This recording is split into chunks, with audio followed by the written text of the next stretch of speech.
Have you ever had Japanese savory pancakes made out of cabbage, also known as okonomiyaki? These are probably the best thing I've ever had, and they are such a comfort food. Come with me, let's make them. I try to keep the recipe as simple as possible, and I have made these before in Japan, in Shibuya. Some of the ingredients that we will need that are going to be hard to find are the Kewpie mayo, the okonomiyaki sauce, bonito flakes, and the dashi powder. You could try to find these in your local Japanese supermarket or Asian supermarket, or you can use the link in the description. They have them on Amazon, and I get a little kickback if you use that link. Okonomiyaki roughly translates to as you like it. So I'm going to be topping mine with smoked salmon and some tempura shrimp. I've done this with Spam as well. Really, it's up to you and however you want it. I did make this a double recipe, so if you wanted to make about 2 pancakes, follow the ingredients listed. If you want to make 4, double it up. So we're going to be mixing our water and flour together, then throw in some dashi powder. We want this fairly thick, since when we add the eggs, it's going to add liquid to it and make it a little bit more wet. We're also going to add in cornstarch to help it bind to the cabbage. You could use potato starch or rice starch. I do recommend putting some kind of starch in there. Now again, I went in with 6 eggs. If you're making a single recipe, 2 pancakes, do 3. Now we're going to want to whisk that up, get it all incorporated. You don't really need to add a lot of salt or even any to this batter. The dashi has a little bit of that savory saltiness, and then the sauces we're going to put on top and the bonito flakes are going to add that saltiness to it. Now, the recipe calls for napa cabbage. I just went with green cabbage. We're going to want about a half cabbage for a double recipe, quarter cabbage for a single. Make sure to take the outer layers off at first, slice it in half, then quarters, and get the stem out. Now, you could use a knife, dice it up. I just went for a mandolin, a little grater thing. Again, link in the description. I do recommend you get a non-cut glove. That will save your fingers in the long run. As well with any other cooking application. There's no harm in running a no-cut glove. Now, we want to make sure our cabbage is finely shredded or chopped. This will help us with getting the batter to stick to it and getting the fluffiness of those pancakes. If they're too chunky, it's not going to cook evenly. It's going to have a weird texture. If it's too thin, it's going to dissolve and burn.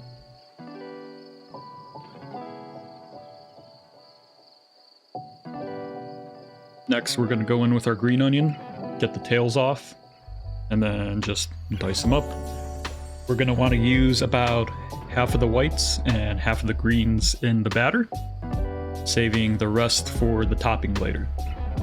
The whites and the greens, each one have different flavors, so I recommend you add both.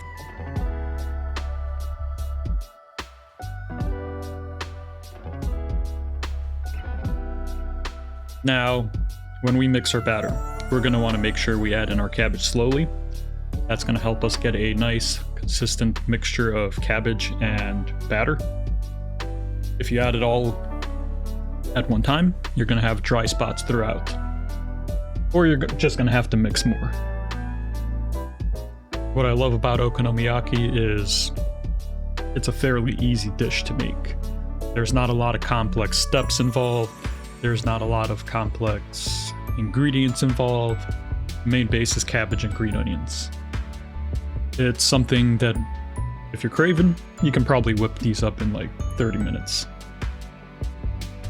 They're also very high in fiber and protein. So, an overall good meal. Now we're going to want to oil up a flat skillet or pan and get it ripping hot. Now, if you're making these as an appetizer, you can make them smaller. I usually go for about 8 or 9 inches across and about an inch, inch and a half of thickness. And just throw our batter on top of the oil once it's hot and spread it out. I like to throw a top on top. Helps it steam it and keep it nice and moist. After about 7 minutes, we're going to check if it's cooked on the bottom, or at least solidified, and we're going to want to flip it. Now, I use a plate to flip it. It's a lot easier than flipping it with the pan or the spatula, and ensures that it stays nice and intact. I've done this with the spatula and ripped it in half. It's still edible, it's just not as pretty. Now, we're going to want to cook it 5 to 7 minutes on that side. When that time is up, we're going to want to add some okonomiyaki sauce on top and flip it. We're doing this to get a nice caramelized crust on one side. After 3 minutes is up, we're going to want to do this again. Make sure both sides get a nice caramelized crust on it. I've played around with the recipe a little bit, where I've tried not doing this, and it really changes the flavor profile and the texture. I recommend you do this. It's up to you, after all. Okonomiyaki means do it your way. Now we're going to want to top it off with more okonomiyaki sauce, and we're going to want to spread that out.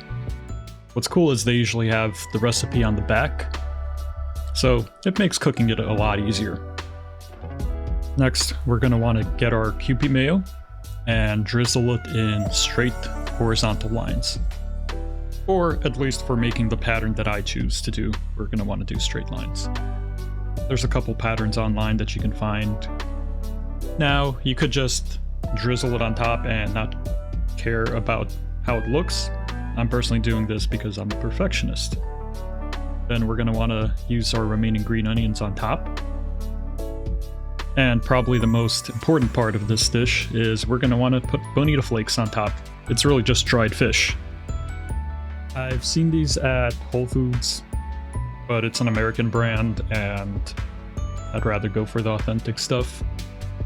And we're going to want to put our toppings. Again, I went with tempura shrimp and smoked salmon on the other one.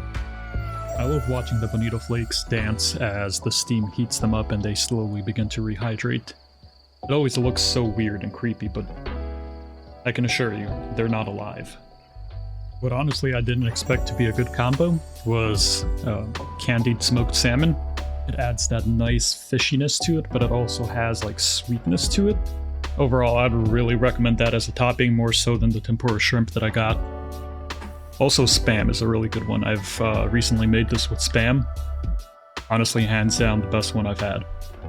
But you know what else is good? Some juicy B-roll. So, enjoy the footage. And until next time, we'll catch you guys later.